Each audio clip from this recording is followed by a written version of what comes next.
course contre la montre en ce moment. La mère de Gustavo et Javiera subit des traitements de chimiothérapie en attendant une greffe de cellules souches pour combattre un lymphome agressif. Il faudra trouver le donneur avant que les chimios finissent par, je vais le dire un peu brusquement, mais finissent par l'achever. Mère de 3 enfants, Jessica Soto est arrivée du Chili adolescente.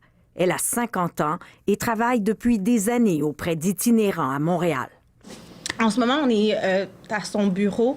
Ma mère, qu'est-ce qu'elle fait dans la vie? C'est elle aide les gens qui ont des maladies mentales et qui sont dans la rue. Fait que j'aimerais tellement ça là, qu'on lui redonne le cadeau qu'elle fait au quotidien à des gens, là, qu'on puisse vraiment lui trouver là, un donneur pour qu'elle puisse continuer sa vie. Depuis le diagnostic en juin, le temps s'est arrêté pour ses collègues aussi.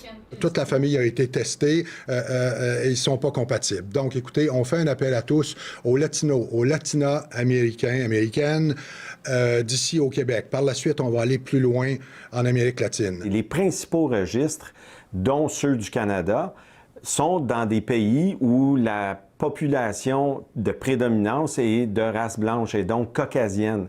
L'appel vise à diversifier l'origine des donneurs du registre d'EMA Québec. Lorsqu'on réalise une greffe de cellules souches, ce qu'il faut comprendre, c'est qu'on va chercher un donneur qui a le même bagage génétique que le receveur. Cela rappelle le cas de Mai Duong en 2014. La jeune femme d'origine vietnamienne est en rémission de son cancer et la population asiatique est bien représentée dans le registre d'EMA Québec. EMA Québec a déjà reçu des centaines d'appels aujourd'hui de gens qui veulent obtenir la trousse en vue de faire le premier test génétique. L'appel a commencé à se propager sur les réseaux sociaux. En tout cas, je tiens à vous remercier. De l'hôpital, en compagnie de son autre fils, Jessica Soto apprend la mobilisation qui vient de naître autour d'elle. Ici Anne-Louise Despatie, Radio-Canada, Montréal.